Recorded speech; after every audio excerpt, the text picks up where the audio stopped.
충성하면은 우리가 떠오르는 그런 이미지들이 있습니다. 주인에게 신실하게 복종을 한다든지, 신하와 왕 사이의 관계에 자기의 맡은 바의 일을 열심히 해나가는 그런 모습, 충성이라는 그런 모습이죠. 충성이라고 번역된 이 단어의 원래의 의미는 헬라어는 피스토스라고 합니다. 믿음. 이 믿음을 왜 우리 성경에는 충성이라고 번역을 했을까? 영어 성경도 찾아봤어요. 영어 성경도 찾아봐도 이거를 페이스라고 번역하지 않고 페이스풀이라고 번역했어요. 충성스러운, 신이 있는 그런 뜻으로 번역했어요. 왜 이렇게 번역을 했을까라고 좀 고민을 해보고 여러 가지 자료를 찾아봤습니다. 바울은 이 믿음에 관한, 바울이 말한 이 믿음, 바울은 분명히 믿음이라고 표현했을 텐데 이 믿음은 과연 무엇이었을까에 대해서 좀 고민을 한번 해보고, 바울이 정말로 갈라디아 교회 성도들에게 어떤 믿음에 대하여서 말을 하려고 했습니다. 우리가 일반적으로 생각하는 그런 믿음, 예수 그리스도를 향한 믿음, 그런 믿음이었을까라는 그런 고민을 한번 해봤습니다.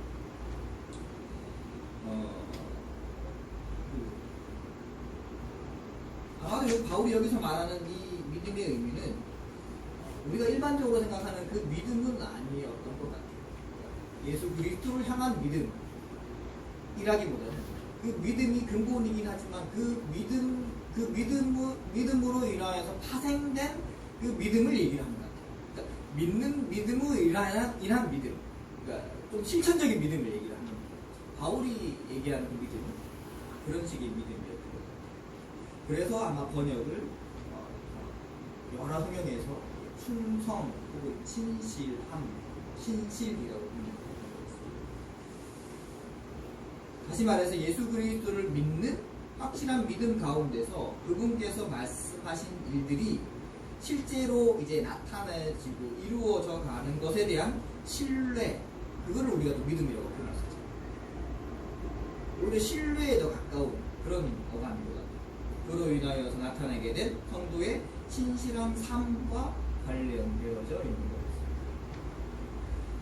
이렇게 유추할 수 있는 것은 바울이 계속해서 초대교회들을 돌아볼 때 그들에게 강조했던 것이 그 예수가 그리스도가 되는 것을 믿는 것과 더불어서 함께 그에 걸맞는, 당신들이 예수를 그리스도로 믿는다면 그에 걸맞는 성도의 삶을 살아내라라는 것이 많은 서신들에서 기록이 되어 있는 부분입니다.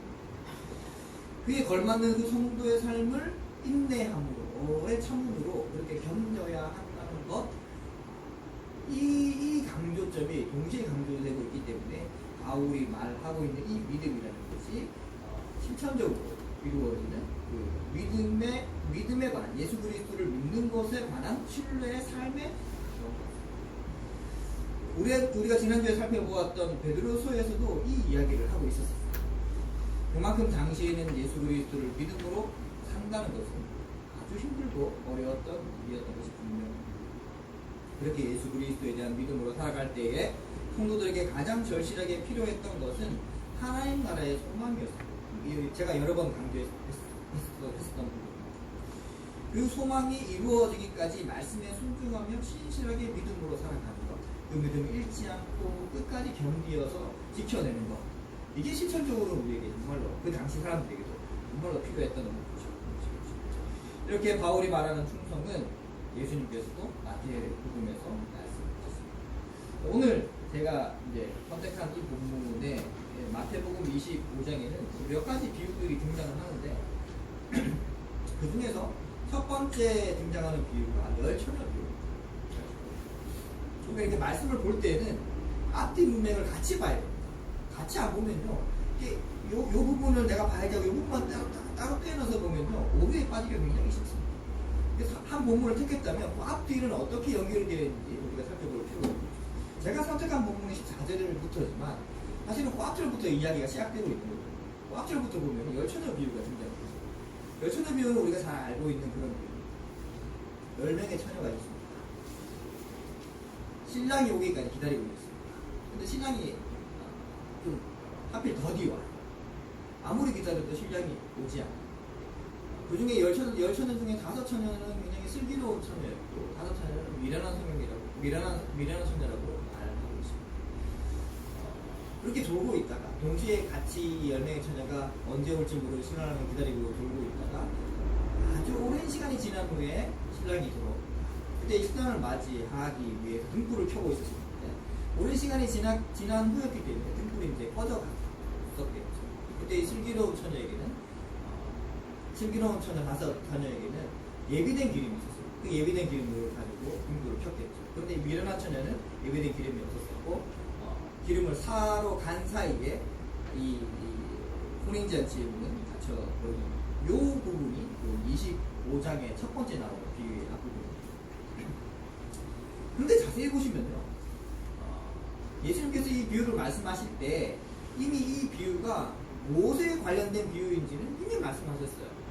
뭐라고 얘기를 하신다 그러면 25장 1절에 보시면 그때 천국은 마치 등을 들고 신랑을 맞으러 나간 10처녀와 같으리라 라고 말씀하셨어요. 이 비유는 하나님 나라에 관한 비유. 이 비유는 뭐 다른 슬기롭고 미련한 도덕적인 접근의 어떤 비유가 아니라 하나님 나라를 맞이하는 그런 것과 관련된 비유인 것을 예수님께서 말씀하고 계시는 거죠. 특히나 이 비유의 핵심은요, 오는 신랑, 그러니까 신랑은 이미 왔어요. 이 신랑은 이미 왔는데 다시 오는 신랑에 대해서 이야기를 하고 있어요. 즉, 이 얘기는 예수님께서 죽으시고 부활하시고 하늘로 승천하셨다가 다시 오실 텐데 그 다시 오실 때까지 성도의 삶의 모습, 성도의 삶의 자세에 대해서 이야기를 하고 있습니다. 이미 예수님께서는 죽으실 것을 아셨었고 부활하실 것도 알고 계셨습니다. 그리고 이 땅의 제자들을 통하여서 교회가 이루어질 것 또한 알고 계셨습니다. 그런 전제하에 다시 오실 예수님에 대한 믿음의 확신을 지금 제자들에게 말씀을 하고 계시는 거죠. 이미 한참 앞서서 예수님께서는 말씀하고 계십니다. 이 얘기를 이해할 수 있는 제자들은 아마 없었을 겁니다. 그때가 언제인지는 알 수 없어요. 하지만 분명한 것은 예수님께서 말씀하신 대로 예수님께서는 다시 오실 것인데 그 가운데 교회와 성도는 마치 예비된 기름을 준비하고 있었던 것 같은 그런 신실함으로 예비하고 있어야 된다는 것을 이 비유를 통해서 이야기를 하고 있어야 됩니다. 그 예비됨이란 믿음의 근간, 성도의 구체적인 실천적인 믿음의 인내와 삶에 대해서 이야기하시는 겁니다.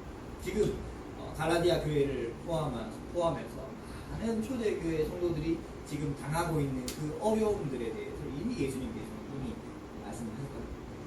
그들의 어려움, 고난, 그런 환란들을 이미 보시고 그들이 그런 환경 속에서도 끝까지 예수님께서 오실 것을 기대함으로 사모함으로 그 삶을 끝까지 견뎌내야 한다는 것을 이야기하고 계신 것이죠. 그 이어서 바로 등장하는 비유가 바로 달란트 비유, 달란트 비유인데 이 달란트 비유도 우리는 잘 알고 있습니다. 어떤 주인이 있어요. 이 주인이 먼 타국으로 떠나게 됩니다. 그리고 이 주인에게는 세 종이 있는데 떠나면서 각자의 재능에 맞게 달란트를 나눠줍니다. 첫 번째 종에게는 5달란트를 나눠주고 두 번째 종에게는 2달란트를 나눠줍니다. 그리고 마지막 종에게는 1달란트를 나눠줍니다. 5달란트를 받은 종은 곧바로 투자를 해서 5달란트를 나눕니다. 그리고 2달란트를 받은 종 역시 마찬가지입니다. 이렇게 2달란트를 나눕니다. 이렇게 얼마의 기간이 지난지는 모르겠지만 아마 오랜 기간이 지난 후였던 것 같아요. 이렇게 돌아온 주인은 두 종들에게 이렇게 얘기를 합니다. 같이 한번 읽어볼까요? 25장 21절 한번 보시죠. 25장 21절 시작.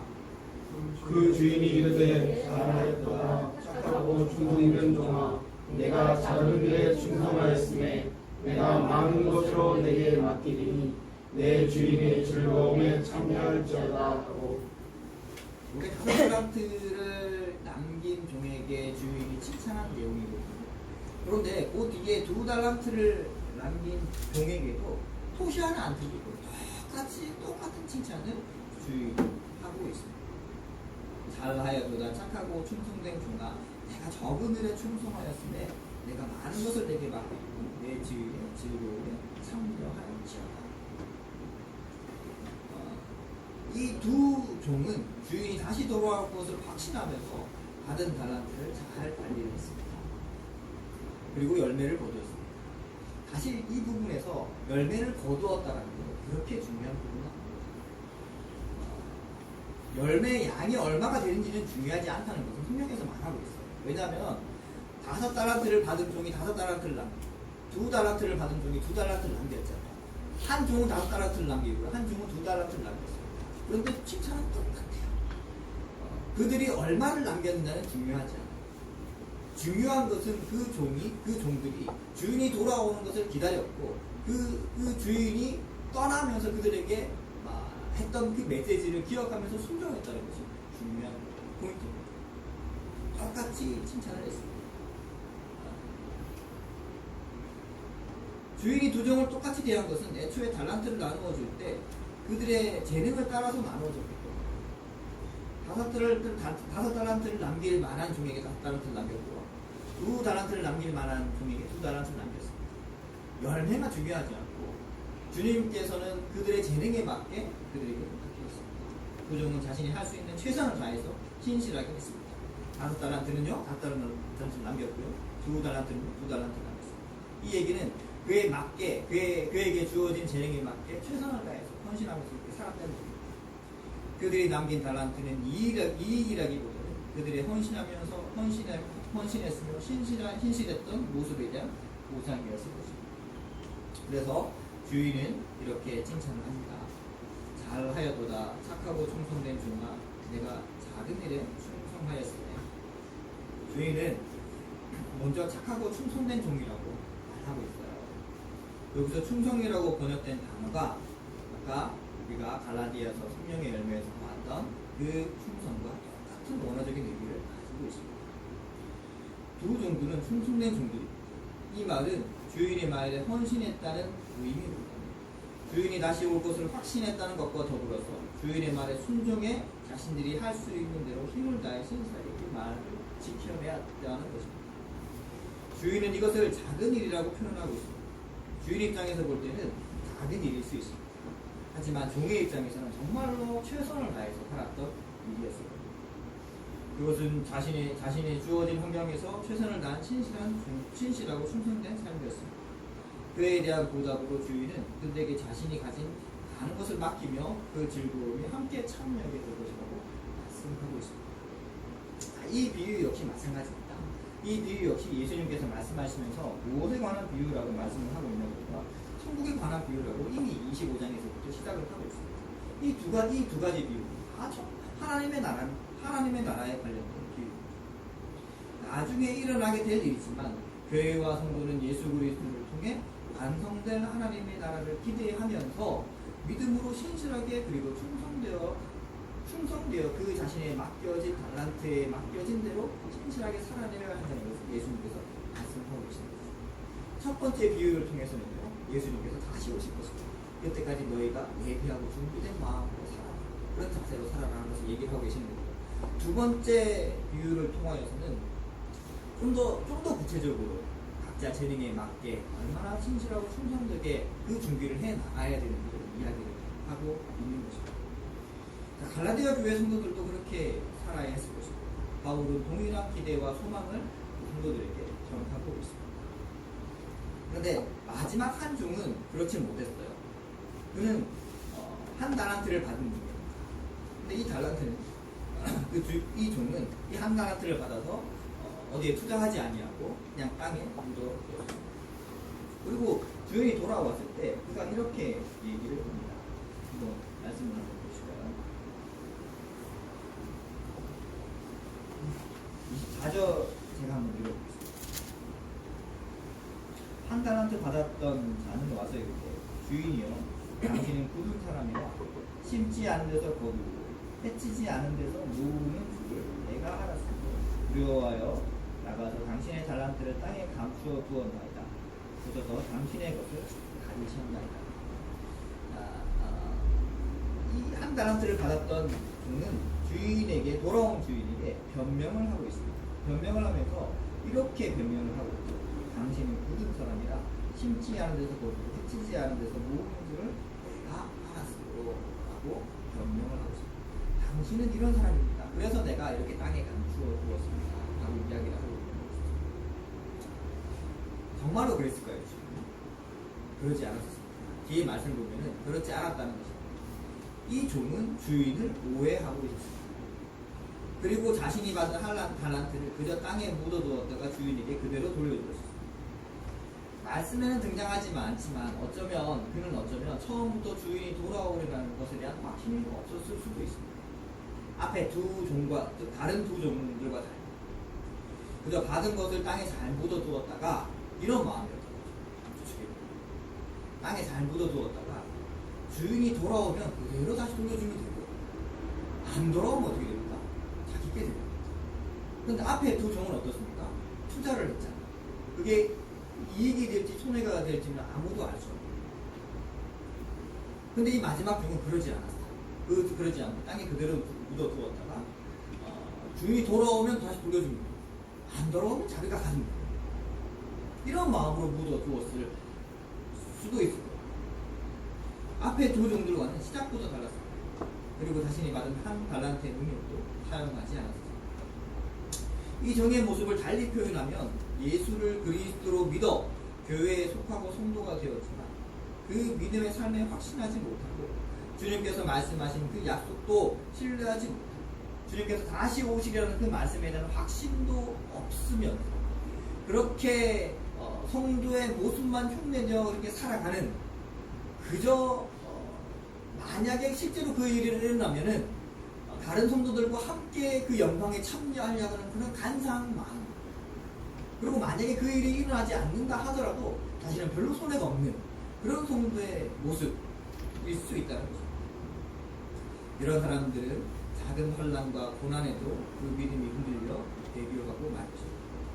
이런 사람은 처음부터 어쩌면 그 예수 그리스도에 대한 믿음에 확신이 없었던 사람이라고 말할 수도 있을 것입니다. 이 종에게 주인은 이렇게 이야기를 합니다. 26절 한번 보십시오.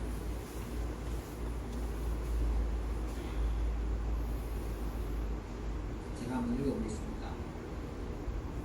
그 주인이 대답하여 이르되 악하고 게으른 종아 나는 심지 않은 데서 거두고 해치지 않은 데서 모으는 줄을 내가 알았느냐. 이 26절의 뉘앙스를 한번 보십시오.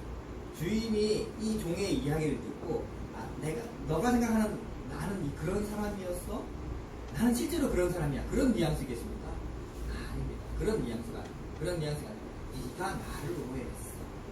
나는 그런 사람이 아니야. 라고 하는 그런 이야기. 그러면서 27절에서 이렇게 얘기합니다. 만약 정말로 네가 나를 그런 사람이라고 생각했다 하더라도 너는 그렇게 행동하면 안 돼. 네가 정말 나를 그렇게 생각했다면 오히려 땅에 파묻어 두었을 것이 아니라 네 재능을 다 활용하지 못한다 하더라도 다른 그 돈을 취리하는 사람들에게 맡겼다가 그 이자라도 나한테 그럼 돌려줬었어야지. 그런 뉘앙스로 27절에서 이야기를 하고 있습니다. 일단 종이 자신을 오해하고 있었음을 지적합니다. 그리고 만약 오해했더라도 그렇게 인식했다면 그 받은 한 달란트 그대로 두지 말고 이자라도 취하도록 했어야 한다고 말하고 있습니다.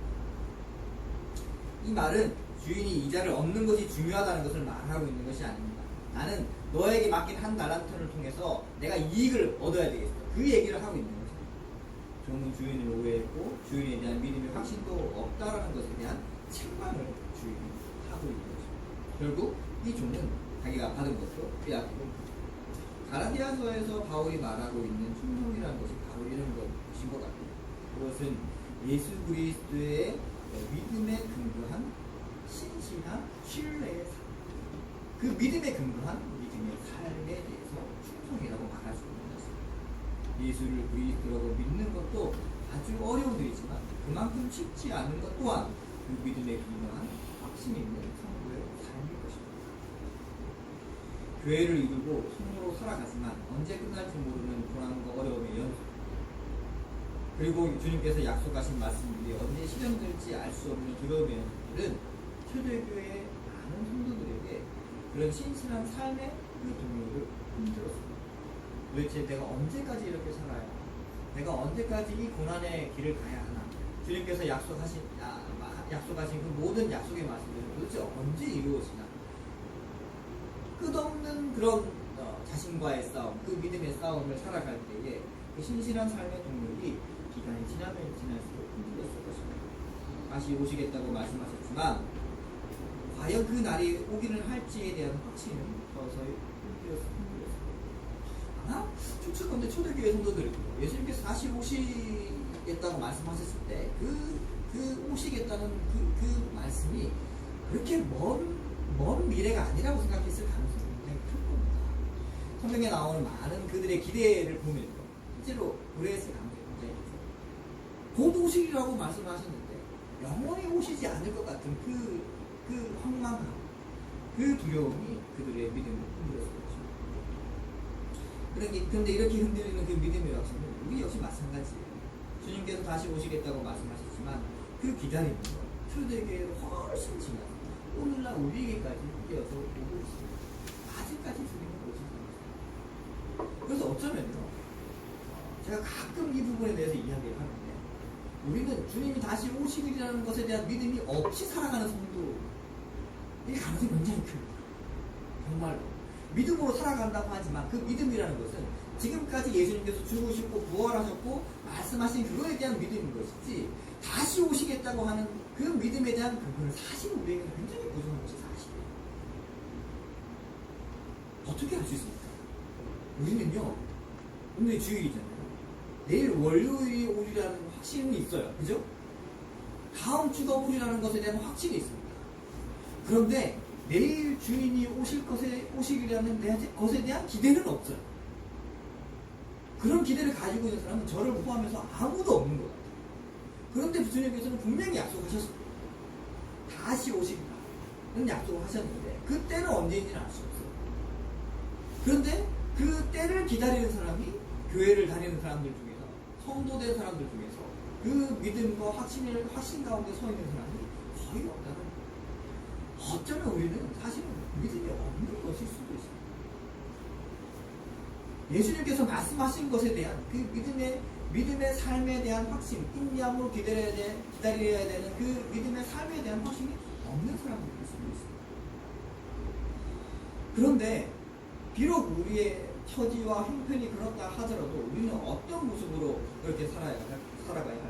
그래서 예수님께서는 이 마태복음의 비유를 통해서 그런 말씀을 하셨던 거예요. 여전히 우리는 언제 올지 모르는 그 신랑을 기다리는 슬기로운 5 처녀와 같이 신랑을 기다리고 있어야 하는 것입니다. 예수님께서는 이미 그것을 알고 계셨던 것 같아요. 그래서 슬기롭게 그 슬기로운 5 처녀와 같이 신친하고 그 기간을 인내하고 기다려야 함을 이야기를 하셨던 것 같아요.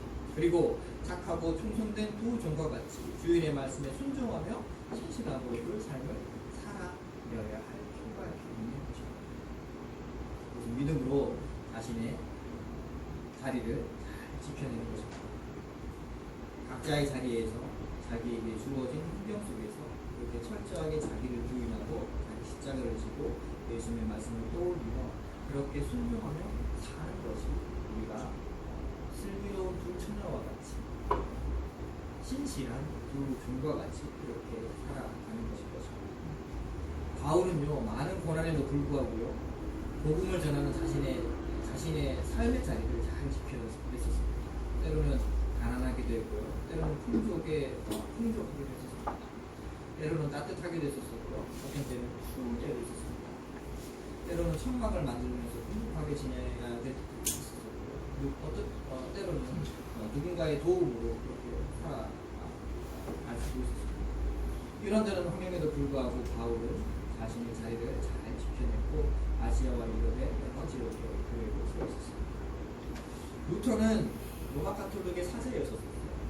그럼에도 불구하고 그는 말씀에 따라서 주님께서 하신 그 말씀에 따라서 자신이 몸담고 있던 로마 가톨릭의 강제를 들었습니다. 그는 그 스스로 자신의 자리를 잘 지켜낸 사람입니다. 칼빈 역시 마찬가지겠죠. 많은 어려움과 생명의 위협에도 불구하고 기독교의 신앙에 대한 근거를 잘 확립했던 사람입니다. 이 외에도 많은 믿음의 사람들이 자신의 자리를 잘 지켜냈습니다.